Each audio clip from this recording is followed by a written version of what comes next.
Halo semua, ketemu lagi di sesi pembelajaran visual programming. Pada kesempatan kali ini kita akan melihat sebuah simulasi mengenai bagaimana cara melakukan validasi. Seperti biasa, kita akan menggunakan sebuah case study yang sederhana yang nantinya akan kita kembangkan solusinya. Nah, case study kali ini adalah menghitung keliling dari lingkaran atau circle circumference. Untuk menghitung keliling dari lingkaran, kita menggunakan formula C sama dengan 2πr, di mana C adalah circumference, kemudian P adalah nilai konstan 3,14, lalu R yang merupakan radius atau jari-jari dari sebuah lingkaran. Pada solusi, diharapkan nantinya user dapat memasukkan R atau jari-jari lingkaran. Kemudian solusi akan menghitung circumference-nya atau kelilingnya dan menampilkan hasil perhitungan kelilingnya. Persoalannya adalah bagaimana jika user memasukkan R atau jari-jari yang invalid. Misalnya R-nya kurang dari sama dengan 0. Contoh, memasukkan nilai 0 atau bahkan minus 5 atau bahkan minus 10. Nah, ini kan bahaya ya, karena bisa jadi keliling lingkaran itu jadi negatif. Padahal tidak ada keliling lingkaran yang negatif. Nah, oleh sebab itu, kita perlu melakukan validasi atau perlu melakukan pengecekan apakah input user ini sebenarnya valid atau sesuai dengan yang semestinya, atau pada rentang nilai-nilai yang diperbolehkan. Nah, kita akan lihat simulasinya. Berikut saya sudah membuka Vlogorithms project dan kita akan mulai ngedevelop solution untuk circle circumference tadi. Perlu diingat bahwa pada solusi diharapkan user akan memasukkan jari-jari atau radius dari lingkaran.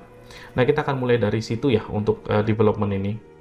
Nah, kita akan membaca input dari user, kemudian menyimpan input tersebut ke dalam sebuah variabel yang kita akan sebut dengan R atau radius ya. Tipe datanya adalah real karena radius ini bisa saja bentuknya floating point. Misalnya bisa saja 5,5 atau 10,17 dan lain sebagainya. Oke, kita lihat dulu prosesnya ya.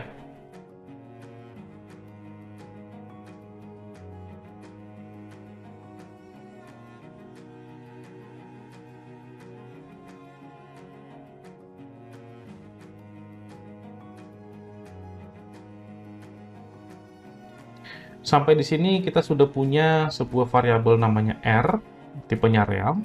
Kemudian kita akan membaca sebuah nilai dari user yang kemudian kita simpan ke dalam variabel R. Jadi ini adalah radius atau jari-jari dari lingkaran. Proses berikutnya adalah melakukan perhitungan keliling dari lingkaran. Untuk menghitung keliling dari lingkaran, kita menggunakan formula C sama dengan 2πr, di mana C adalah circumference atau keliling dari lingkaran, kemudian P adalah nilai konstan 3,14, sementara R adalah jari-jari yang baru saja kita dapatkan dari user ya, melalui input ini. Kemudian untuk C sendiri, atau circumference, itu nanti kita akan declare sebuah variabel yang tipenya real juga ya. Karena apa real? Karena mungkin hasil dari perhitungan circumference itu bentuknya floating point atau ada komanya ya, ada fractionnya. Oke, kita akan lihat prosesnya ya.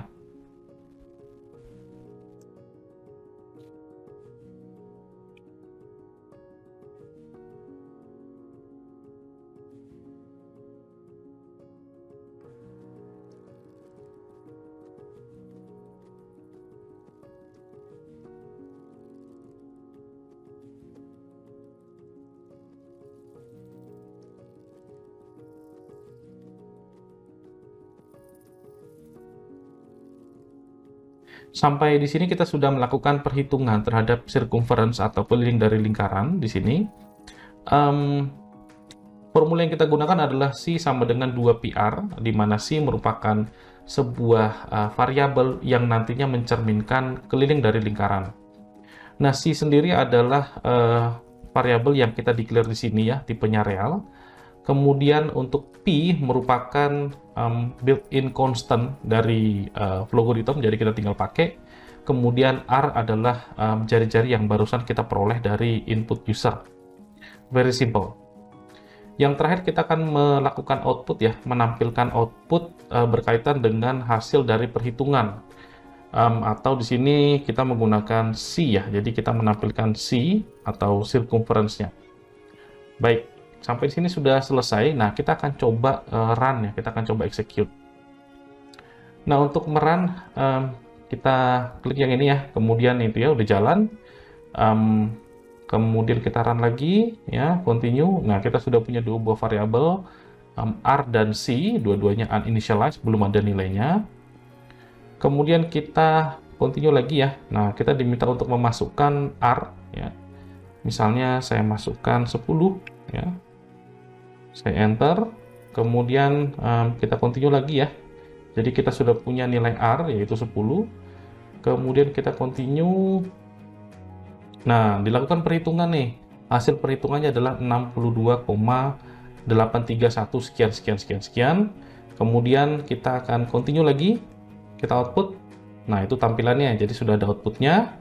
Nah, di sini persoalan yang perlu kita amati adalah bagaimana jika nilai R-nya adalah tidak valid, misalnya 0 atau kurang dari 0 bahkan. Misalnya nih, kita stop ya, kita run lagi. Oke, sudah jalan. Ya, kita punya R dan C. Lalu kita diminta untuk mengentry R-nya. Misalnya di sini saya membuat minus 10 misalnya. Oke, sudah saya enter. Kemudian kita lanjutkan lagi. Kita continue. Nah, di sini nilai C menjadi atau circumference menjadi minus 62,831 sekian sekian sekian. Which is ini sebenarnya salah ya. Kenapa? Karena lingkaran itu kan harusnya kelilingnya positif ya, tidak ada keliling yang negatif di sini. Jadi kita harus melakukan validasi karena user bisa saja melakukan kesalahan atau tidak sengaja ya mengentry nilai yang invalid. Jadi di case kita ini atau di solusi kita ini ada bugs ya, ada sebuah ya glitch gitu ya, ada failure-nya di mana kita gagal memberikan output yang benar. Kenapa? Karena inputnya salah. Jadi garbage in, garbage out. Nah, kita akan melakukan validasi supaya ini tidak terjadi. Untuk melakukan validasi, yang paling mudah adalah menggunakan branching.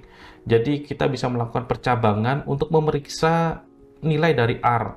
Apakah nilai R ini masuk ke dalam nilai yang kita anggap valid, atau justru malah masuk ke nilai yang kita anggap invalid. Nah, kalau dia masuk ke nilai yang kita anggap valid, maka kita bisa menghitung circumference-nya. Sebaliknya, kalau misalnya nilai R-nya ini masuk ke dalam area yang tidak valid, nilai yang tidak valid maksud saya, maka ya kita harus cancel proses perhitungan circumference-nya dan memberitahu kepada user bahwa ini invalid loh radiusnya, kamu ngentri nilai radius yang invalid, maka kita tidak bisa melakukan pemrosesan selanjutnya, yaitu menghitung circumference-nya. Nah, kita akan lihat prosesnya ya, nanti kita akan lihat penjabarannya.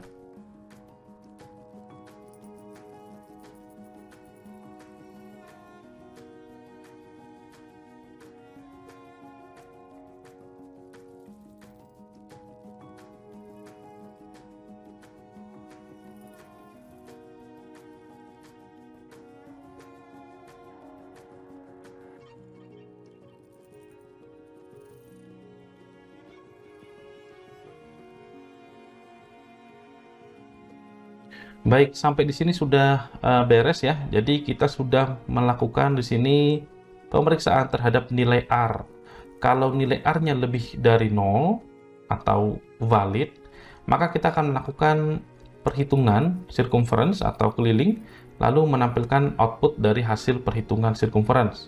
Sebaliknya, bila gagal, jadi pemeriksaan terhadap R ini gagal, artinya si R ini nilainya 0 atau kurang dari 0, maka dia akan mengalir ke false, dan kita akan menampilkan output invalid radius. Nah, kita akan coba ya. Baik, kita akan run kembali, ulang dari awal ya, kita run. Oke, udah jalan ya. Kemudian kita continue. Oke, dia minta input R. Saya masukkan 10, jadi ini area yang valid, saya enter. Kemudian diperiksa nilai R-nya, ya, kita continue. Oke, ini karena masuk ke area yang valid, maka dilakukan perhitungan, kemudian ditampilkan outputnya. Oke, 62,83. Fine ya, sesuai dengan yang diharapkan. Nah, kita akan coba bagaimana jika kita memasukkan nilai yang invalid. Nah, kita run lagi ya. Oke, udah jalan ya main flow-nya. Ini deklarasi. Kemudian kita diminta untuk memasukkan nilai R-nya, misalnya kita masukkan -10 misalnya, entry. Baik, masuk ke pemeriksaan nilai R, kita continue lagi. Nah, dia masuk ke yang invalid ya, ini ya, dia mengalir ke sebelah kiri ya teman-teman. Mengalir ke sebelah kiri, kemudian tentu akan berakhir ya, kita continue. Nah, itu ya, tampilannya adalah invalid radius. Kita continue lagi, selesai. Nah, di sini karena kita masukkan -10 ya, maka pemeriksaan ini gagal ya. Jadi tidak passing, tidak terlewati, maka dia mengalir ke false dan menampilkan teks invalid radius. Demikian untuk sesi ini, tidak terlalu sulit ya untuk melakukan validasi. Yang perlu adalah kita tahu apa yang akan divalidasi, nilai valid dan invalidnya itu berapa saja, kira-kira seperti itu. Baik, saya tutup. Thank you. Sampai ketemu di sesi pembelajaran lainnya. Ciao.